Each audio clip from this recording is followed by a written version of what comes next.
Om Namo Bhagavate Vasudevaya. Om Namo Bhagavate Vasudevaya. Om Namo Bhagavate Vasudevaya. Narayanam Namaskritya Naram Chaiva Narottamam Devim Saraswatim Vyasam Tato Jayamudirayet Nashtaprayeshu Abhadreshu Nityam Bhagavata Sevaya Bhagavati Uttama Shloke Bhaktir Bhavati Naishtiki. Srimad Bhagavatam, Canto 1, Chapter 19, Text 37.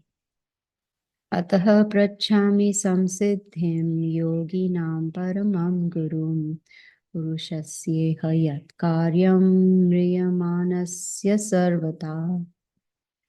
Ataha, therefore, prachami, beg to inquire, samsiddhim, the way of perfection, yoginam, of the saints, paramam, the supreme, gurum, the spiritual master, Purushasya, of a person, iha, in this life, yat, whatever, karyam, duty, mriyamanasya, of one who is going to die, sarvatha, in every way. Translation and purport by Srila Prabhupada. Srila Prabhupada ki jai. You are the spiritual master of great saints and devotees. I am therefore begging you to show the way of perfection for all persons and especially for one who is about to die. Purport. Unless one is perfectly anxious to inquire about the way of perfection, there is no necessity of approaching a spiritual master. A spiritual master is not a kind of decoration for a householder. Generally, a fashionable materialist engages a so-called spiritual master without any profit. The pseudo spiritual master flatters the so-called disciple, and thereby both the master and his ward go to hell without a doubt. Maharaj Pariksit is the right type of disciple because he puts forward questions vital to the interest of all men, particularly for the dying man. The question put forward by Maharaj Pariksit is the basic principle of the complete thesis of Srimad Bhagavatam. Now, let us see how intelligently the great master replies. Text 38. Yat shrotavyamato japyam yat kartavyam nirbihi prabho smartavyam bhajaniyam va bruhi yad va viparyayam. Translation. Please let me know what a man should hear, chant, remember, and worship, and also what he should not do. Please explain all this to me. Text 39. Nunam bhagavato brahman griheshu grihamedhinam na lakshyate hi avasthanam api godohanam kvachit. Translation and purport by Srila Prabhupada.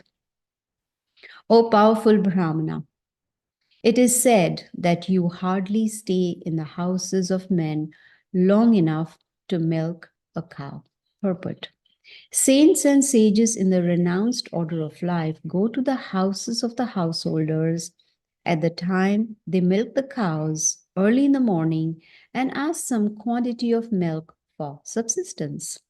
A pound of milk fresh from the milk bag of a cow is sufficient to feed an adult with all vitamin values, and therefore saints and sages live only on milk. Even the poorest of the householders can keep at least 10 cows, each delivering 12 to 20 quarts of milk, and therefore no one hesitates to spare a few pounds of milk for the mendicants. It is a duty of householders to maintain the saints and sages like the children. So a saint like Sukhadeva Goswami would hardly stay at the house of a householder for more than 5 minutes in the morning.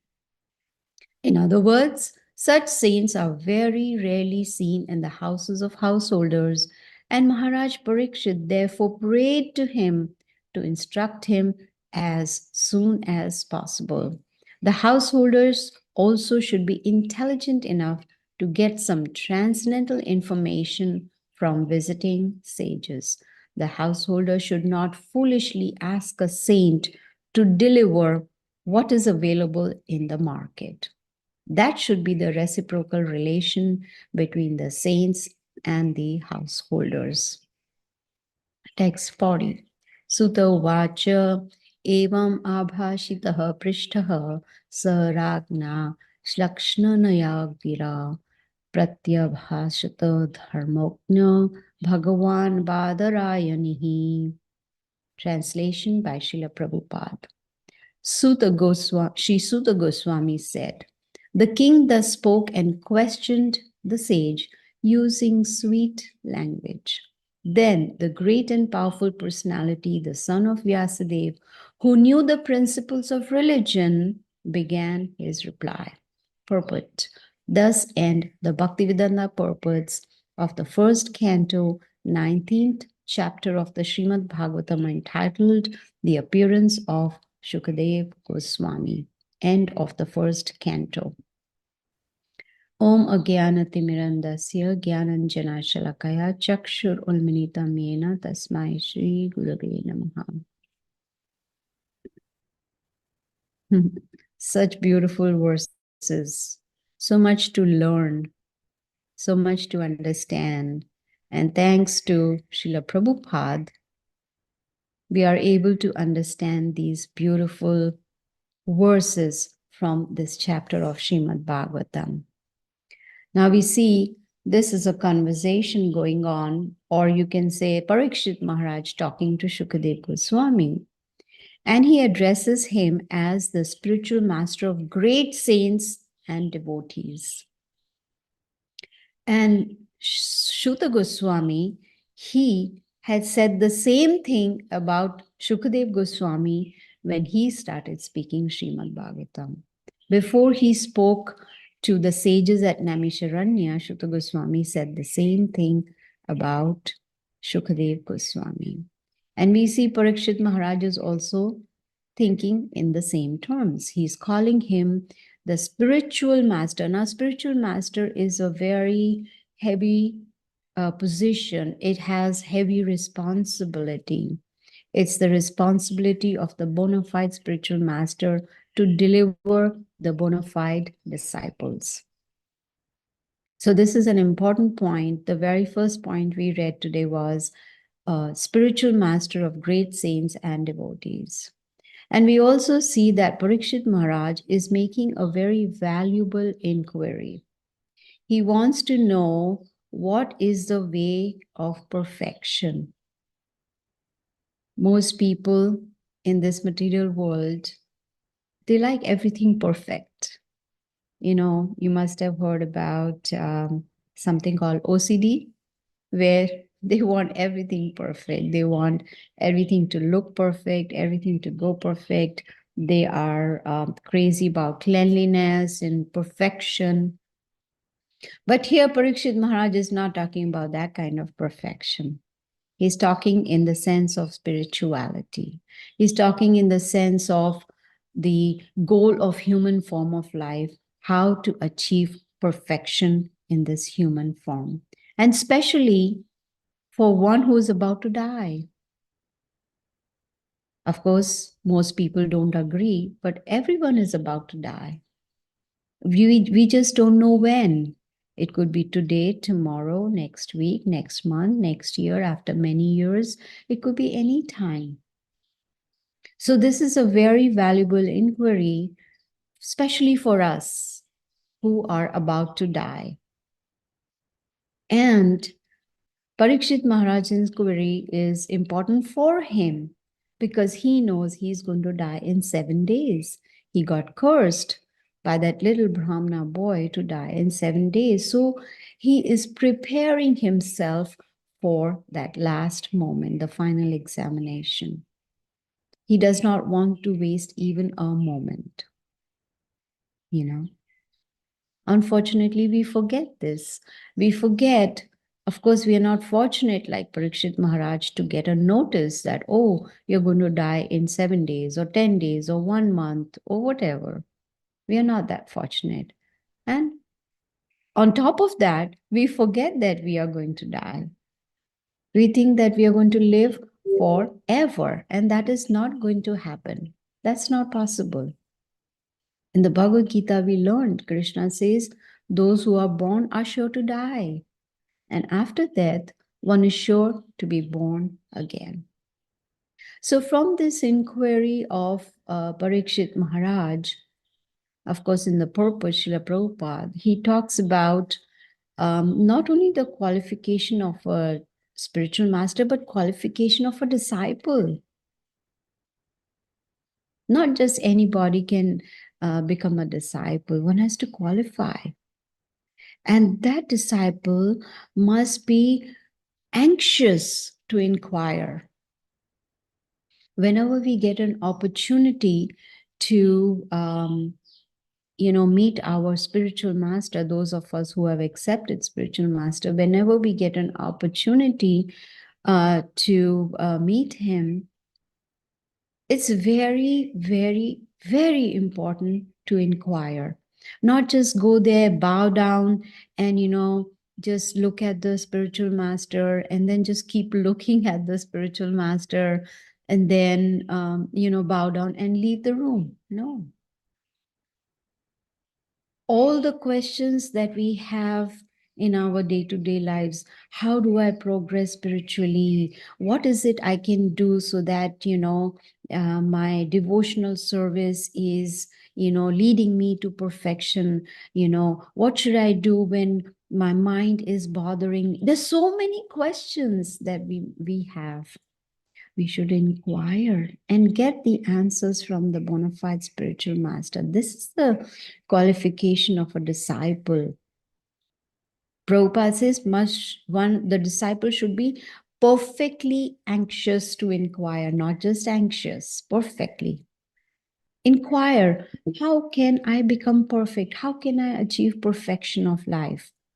Now, if this question is not relevant to us, if we think, I am not really interested in perfection of life, then there's no need to approach a spiritual master. Because what is the point of approaching a spiritual master if we don't have a goal, to achieve perfection in life? There is no need. Why waste the time of the spiritual master? Prabhupada says in the purport that some take spiritual master as a fashion.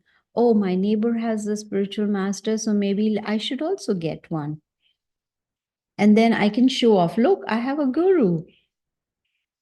That's not a qualified disciple.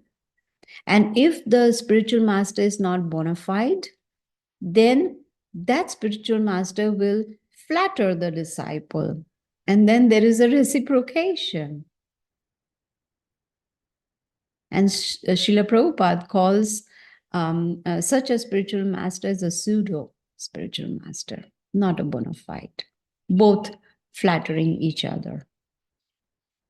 And does not the spiritual master just flatters the disciple and not corrects the disciple? Many times I meet people who tell me that they have accepted a guru. And I say, that's very nice. At least you're getting guidance. And then the next thing is, what they say is, my guru doesn't give me any rules to follow. I can do whatever I want. I can eat whatever I want. I can go wherever I want. There is no discipline. All I just need to do is be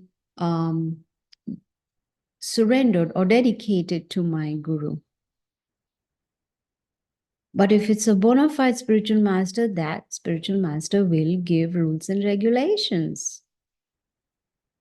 If I have opened a school in my backyard and I'm not giving any rules and regulations to my students, of what use is that school? It's not connected to the Board of Education. It's just waste of time for the students to come and learn. So a bona fide spiritual master will make sure that the disciple is qualified, is following the rules and regulations. So both the guru and the disciple must be bona fide. Now, what is bona fide? Bona fide means, we look up the verse in Bhagavad Gita, chapter 4, verse number 1 and 2, where Krishna very clearly states, bona fide spiritual master comes down in parampara, evam parampara praptam imam rajarshayo viduhu. The guru must be connected in the parampara, disciplic succession, all the way to Krishna. So when we are accepting a guru, we need to make sure this guru is bona fide. Who is his guru? Who is that guru's guru? Does that whole line go up to the Supreme Personality of Godhead, Krishna? If it doesn't, then that's not bona fide. We need to follow the spiritual science, the Vedas that are being given to us. And Srila Prabhupada says, if the disciple and the guru are not bona fide, then both of them, they are leading their way to hell. And he says there's no doubt about it. It's there in the verse too. So it's very important to make sure whomsoever we accept as a guru is bona fide, that guru is connected all the way to Krishna. There are many who are not interested in a guru, but if we are, then we must choose a bona fide guru. And we should make sure that we are bona fide disciples. You see? What is the purpose of having a guru? Guru is there who can guide us, who can help us to become self-realized. And that will be possible if, after accepting the bona fide guru, we follow his instructions. You see? We should take guru only if we are serious about spirituality. Otherwise, no, there is no need.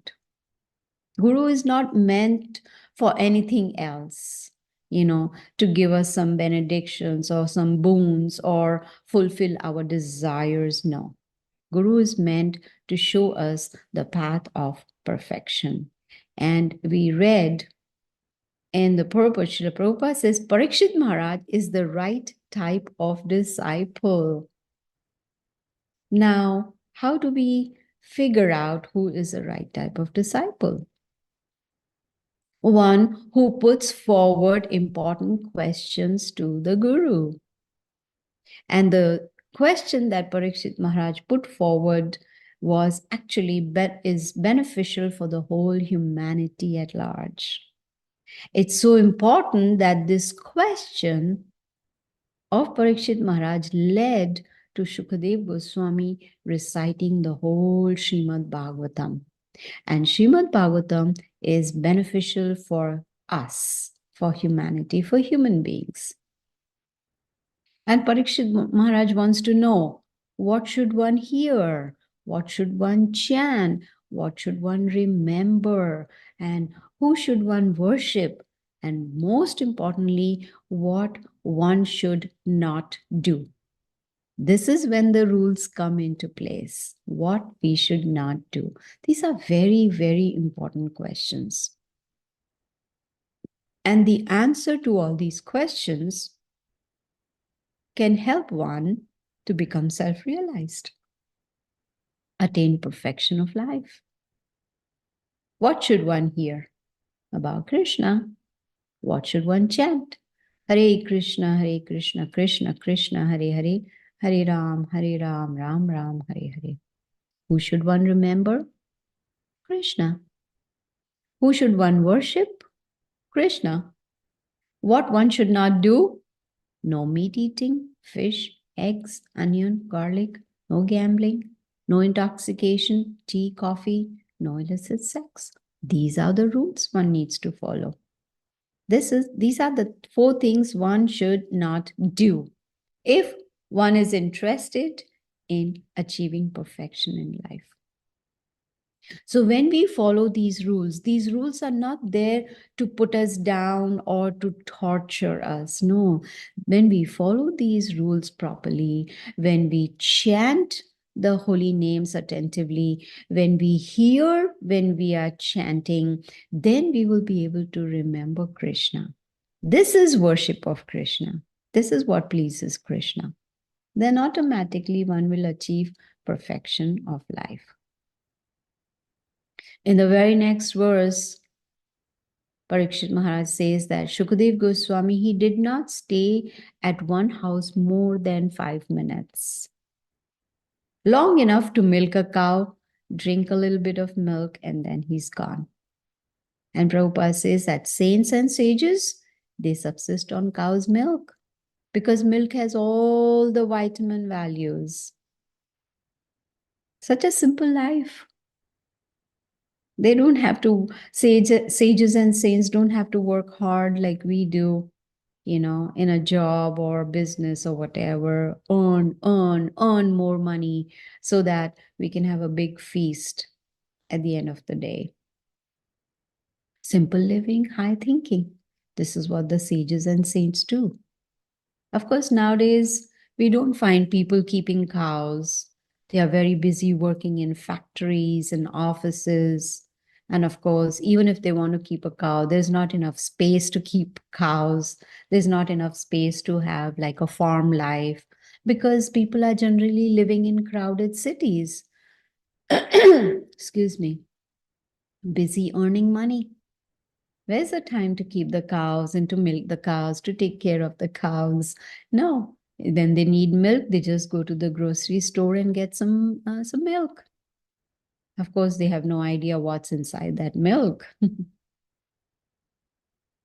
And because Sukhadeva Goswami did not stay in one place for more than 5 minutes, Pariksit Maharaj was very keen on inquiring as soon as possible. He wanted to get the knowledge from Sukhadeva Goswami as soon as possible because he thought he may leave in 5 minutes.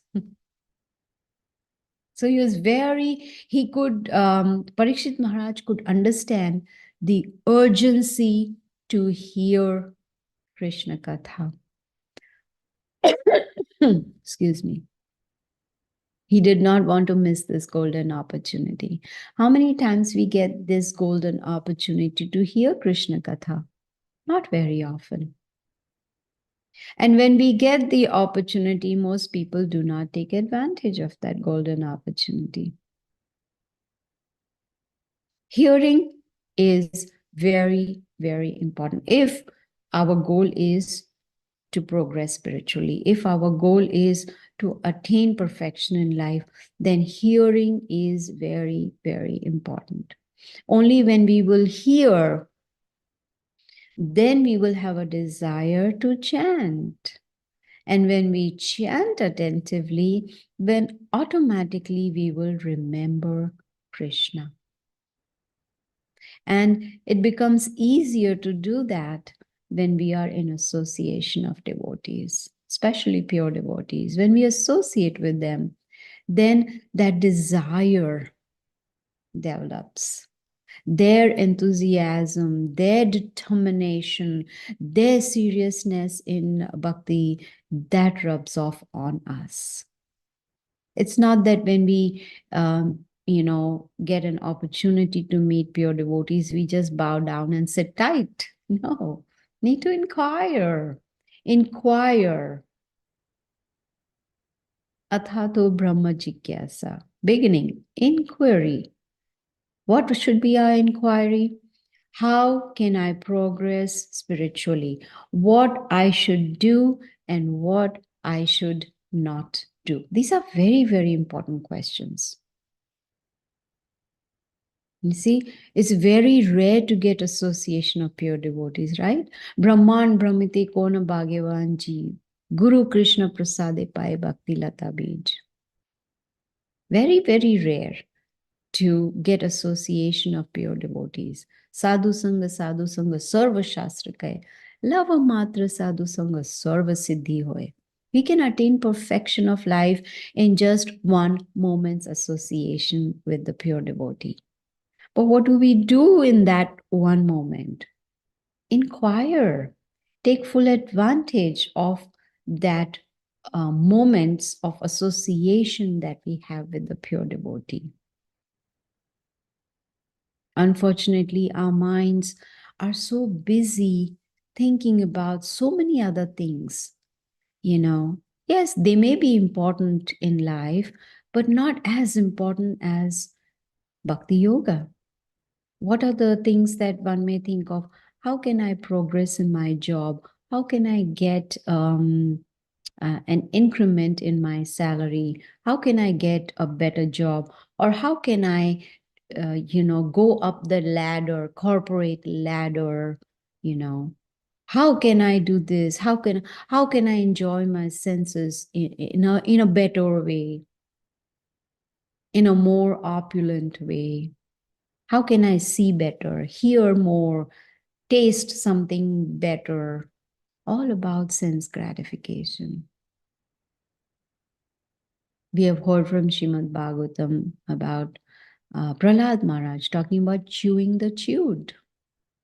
We all have had, I'm sure all of us have had sugarcane juice.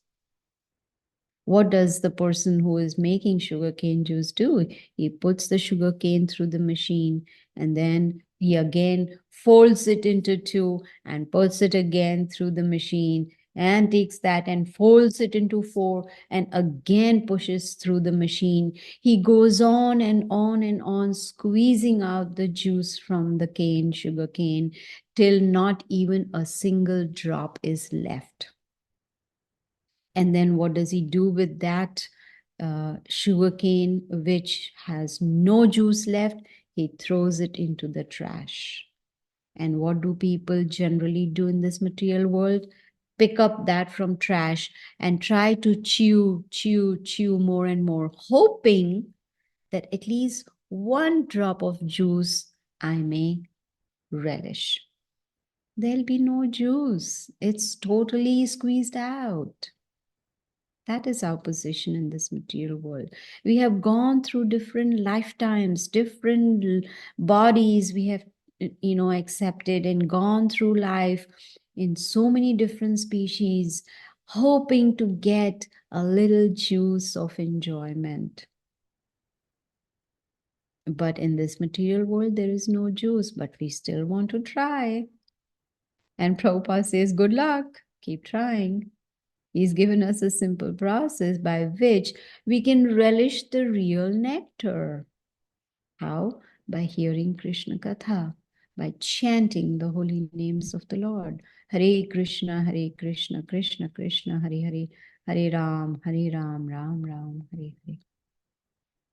That will help us really enjoy that nectar which is permanent.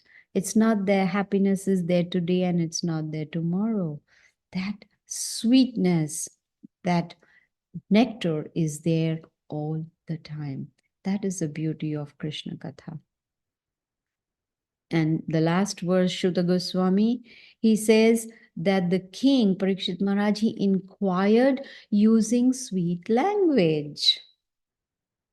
How many of us use sweet language on a daily basis? Even with those who are not sweet with us, who are mean to us, who are chastising us, or whatever it may be. Talking in sweet language is austerity of the tongue. We learned this in Bhagavad Gita. The austerity of the tongue is not just to be honest or speak the truth, but the truth has to be said in a very pleasing way so that it does not agitate the mind of others, which means we need to use sweet language. It's not easy, but practice makes one perfect. At least we can be in that state of consciousness that, okay, someone is not being nice to me, but I still need to speak very sweetly. Why? Because this person standing in front of me is a spirit soul, and Krishna is within the heart of this living entity in this body. Let me offer my obeisances to that Supreme Lord, which is situated, who is situated in the heart of this living entity in this body. So we can practice using sweet language. And that will be possible only when we practice Bhakti Yoga diligently, with determination, being very serious on the spiritual path, making a firm goal in life that I definitely want to achieve perfection in life, in this human form of life. Srila Prabhupada says, if we can make this life our last life, make that a goal. I don't want to come back into this material world.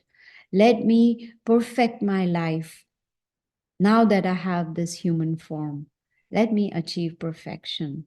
And a bona fide spiritual master can help us achieve that goal if we are serious, if we are sincere. Only then he can help. Otherwise, he can just give instructions. He cannot force it down our throat. We are the ones who have to make that decision. Yes. Now that I have this human form of life, let me perfect it and let me go back to my original home, which is the spiritual world. And this last verse that we read, it talks about Sukhadeva Goswami, who is going to begin to reply to questions put by Pariksit Maharaj. We know Sukhadeva Goswami is son of Srila Vyasadeva. And the verse says, Shuddha Goswami says that Sukhadeva Goswami, he knew the principles of religion. That's a bona fide spiritual master who knows the principles of religion, who is able to guide the disciple, bona fide disciple. So again, we come to that same point. It's important to have a bona fide spiritual master, not for fashion, not for show, but to seriously progress on the spiritual path. Inquire from the spiritual master. And once we inquire and get guidance, when we get the instructions, then we need to follow those instructions. Then we will be able to achieve perfection of life. Otherwise, not. Like Srila Prabhupada says, in the purport, we don't want a spiritual master who's not bona fide. If we want a spiritual master who's not bona fide, that means we are not bona fide disciples either. We just want a guru for show, so that we can tell in our society, in our friend circle or relatives, I have a guru. That's not the purpose of having a guru.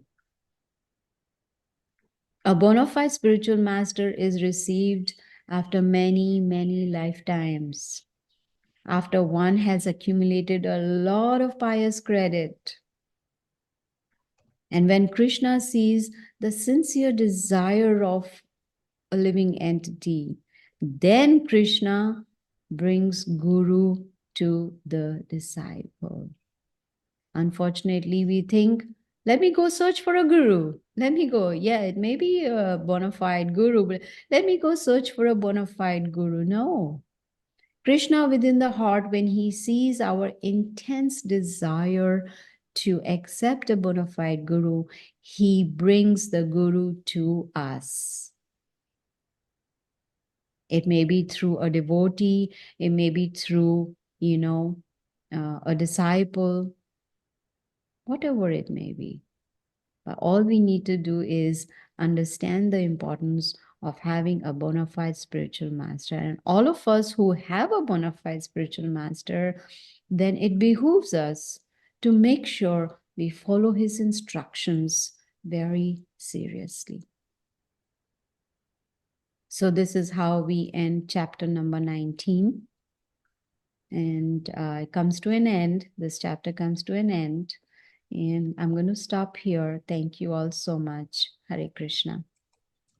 Hare Krishna, Mataji. Thank you so much for a very nice and very instructive lecture on what we need to be doing. So many points that you brought up, and I'm sure the buddies have heard. But now this is the time to unmute yourself. We have Krishna Kata, bring the questions up, share your realizations, and also your takeaways as you feel inclined to. So anyone who wants to start, please unmute yourself and do so now. Hare Krishna. Hare Krishna Mataji, please accept my humble obeisances. All glories to Guru Maharaj, all glories to Prabhupada. Hare Krishna, please accept my humble obeisances or glories. Mataji, we seek instructions from Guru Maharaj and we like to follow. But it is not possible always to see him in person. So it may be difficult. So are his instructions in his lectures, are those like instructions we can follow? Absolutely, yes. Prabhupada also has talked about this, Vapu and Vani.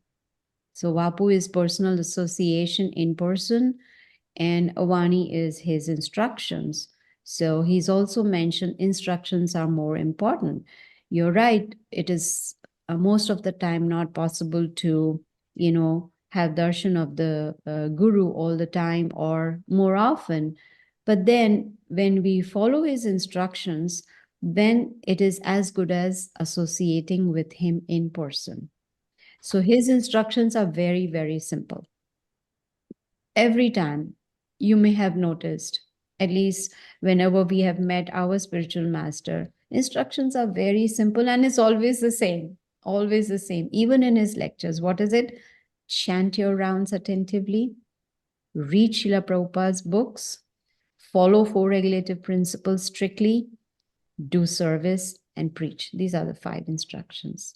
And if we can meditate on these and follow these instructions, then we are associating with him. Does that make sense?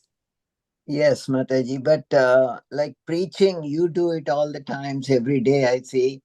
But it's not possible for everyone like me. I'm not doing any preaching. I am only, my problems and everything. So what is my, action? Yes, yes, I will give you my own example. I'm not able to preach as much as I used to because of health reasons, old age, you may call it, or whatever it is. So I also inquired, and last time when I met Guru Maharaj, and I told him that I'm not able to preach, what should I do? He said, do whatever you are doing. So we do have restrictions because of, health reasons. It's a material body. What can we do?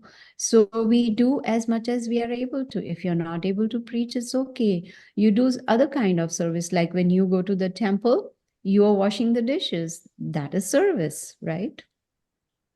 So whatever we are able to do, we do. If we are unable to preach, it's okay. You can try, whenever you go to the grocery store or you meet anybody, or even when a FedEx guy comes home or a UPS guy comes home, you can talk to them, give them a book of Srila Prabhupada. That is what we do if you are unable to go out, like we used to go out for, with Balabhadra Prabhu to distribute books. If it becomes difficult, then we can do that at home also. And if you're not able to, at least we can follow the other 4 instructions and the spiritual master will be happy. Okay. Thank you, Mataji. Hare Krishna. Beautiful lecture. Very, very nice instructions. These are the questions everybody should ask and follow the, rules and regulations. Thank you, Mataji. Hare Krishna. All glories to Prabhupada. Hare Krishna, Mataji. Haribol Bhakti. Thank you, Mataji. Thank you for the nice lecture. Dandavat Pranam. Hare Krishna, Prabhu. Please Dandavat accept Pranam. your obeisances. Go to your Prabhupada. Did you have a comment, Mataji? Oh, no, she doesn't. Okay. All right. So thank you very much for answering the question so wonderfully, Mataji. Anyone else who wants to have a comment or ask a question, please unmute yourself now and share that. Okay, I'm sure, Mataji. Hare Krishna, Mother Gita, accept my obeisance, organs of Prabhupada. Please accept. So nice to hear your class again after separation. My sincere apologies. for No, being Mother, hard. please don't apologize. I was just hoping that you would get better so we could hear your class. So thank you so much. It was such a wonderful class. Actually, it's one of my favorite topics, guru-disciple relationship, one of my favorite topics. And the question I have, Mother, to piggyback on Krishna Smarnan Prabhu's question is sometimes we know that, we were told if we don't have access to the spiritual master, then we have to hear, because that's why we get all the instructions. But at the same time, there are situations where even they hear and they don't get it. Then what happens, Mother? What's then, because it's like, yes, Mataji, I hear my Guru Maharaj's lecture, but 5, 10 years, it's like, but it's still the same. So what is the block that's not showing any transformation if they are listening to this, if one is listening to the Guru's instructions or lectures? That is, it's not that they don't get it, it's because they don't want to get it. You see, that want, that desire is not there. Yes, hearing it because I've been asked to hear the lecture, so I'm hearing it, I'm doing my job, but I'm not interested, you see. So it is that individual who has to make the decision that what do I want to do? Do I want to follow it, or do I have to just hear his lectures out of duty? You see? So just like Prabhupada says, you can wake someone up who's sleeping, but you cannot wake up someone who's pretending to sleep. Right? You cannot, because that person is already awake, but is pretending to be asleep. So it's the same here also. We cannot force. You see, sometimes people ask, Krishna is the Lord, he can force us to love him. No, that's not love. So similarly, the devotion to the spiritual master cannot be forced. It has to come from within. And that will be possible when we have good association. You see? That's very important. Very good point, Mother. Thank you so much. Very strong point. Thank you. Hare Krishna. Thank you very much, devotees.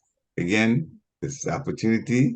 If you have a question, if you have something that's inspired you, you want to share it, please unmute yourself and share that now. So we all can benefit from it. It's not every time that we get Mother Gita's association, so please I'm take sorry advantage. Again. I'll share some of my takeaways from this. We should inquire about how to progress spiritually, what to do and what not to do. In fact, those were the questions that Pariksit Maharaj was asking, what to do and also what not to do. When we meet a bona fide guru, we should definitely ask those questions. How can I be a better devotee? That's a summary of those questions, what to do and what not to do. So I also heard you say the nectar of Krishna Katha is permanent. Some others are not permanent. But Krishna Katha is always inspiring and is also permanent. And then you talked about the need to speak nicely and sweetly to others, something we really need to practice. Actually, if we don't, and we speak the other way, we are committing aparadhs. We're already making the person uncomfortable. So we really don't have a choice if we want to go back home. We have to learn how to speak nicely and speak sweetly. Then you also made a point about if we make this life our last life, then Krishna would arrange for the bona fide spiritual master to appear to guide us. This is exactly what happened in the case of Maharaj Pariksit. Yes. He didn't telephone Sukhadeva Goswami, I'm here, Ganga, please, can you please come? And no, well, he just went there. He was sincere. And Krishna arranged, and here was Sukhadeva Goswami. And all of us trailing conditioned souls are benefiting from Srimad Bhagavatam. Yes. On top of Srila Prabhupada's appearance to add the purport to it too. So, and then you were mentioning we need to follow the instructions of the spiritual master very seriously. And that is how we are considered a bona fide disciple, if we take the instructions seriously. So, Caesar, so much you said in this short space of time, and I appreciate that very, very, very much. So, these are some of the takeaways that I have for this. Hare Krishna. Yeah. Thank you, Prabhu. Hare Krishna. Hare Krishna. So, devotees, there's still a little bit more time. We want to, there's something in the chat now, so I'll go to the chat, and that's from Prema Manjari Dasi. Okay, so Mataji is saying, Hare Krishna Mataji, that is Hare Krishna Gita Mataji. Thank you for a very beautiful class. It directly touches our heart. When we hear you, we can see your sincerity and dedication to Guru Maharaj's instructions. How can we develop such beautiful sincerity? That's the question. How can we develop such beautiful sincerity? Hare Krishna. Hare Krishna. Let me tell you, Prema Manjari is one of the most sincere devotees I have come across. Haribo. Most sincere. And I remember Krishna Sharanam, Bhakti, Prema Manjari, they all are just wonderful devotees. They are just humble, so they don't say anything, but they are just wonderful devotees. And I feel very fortunate that I have their association. I might start crying. And Yeah. they are like pillars of my spiritual life. They are like my pillars. So, Prema Manjari, you're already doing what, you're supposed to do. You're very sincere and very dedicated to spiritual master. And you do such wonderful preaching. So you're already on the path. And there's nothing more to be added. Thank Hare you for Krishna. your association. Jai. So then, if I be a little bit stubborn about this message, I'm going to say, he actually said, how can we be sincere? So you've now singled her out that she is very sincere. What about devotees who really don't feel that they are sincere? What can they do in order to be sincere? You may have mentioned some of the points in the class already, but it's really nice if we just stress on some of them for You see, sincere. this is the a valuable, what can I say? This is the state of consciousness of a good devotee, that the devotee thinks, I need to become sincere. If I think I'm already sincere, then there's something wrong. Right? There's something wrong. Because just like I say, I'm not in Maya, that means I'm definitely in Maya. Right? If I think in those terms. So the fact that this is the humility of the devotee who thinks that I need to be sincere. I need to become more sincere on this. So you're on the right path. On the right path. Just association. Association is very, very important. And we may say, oh, but I don't have any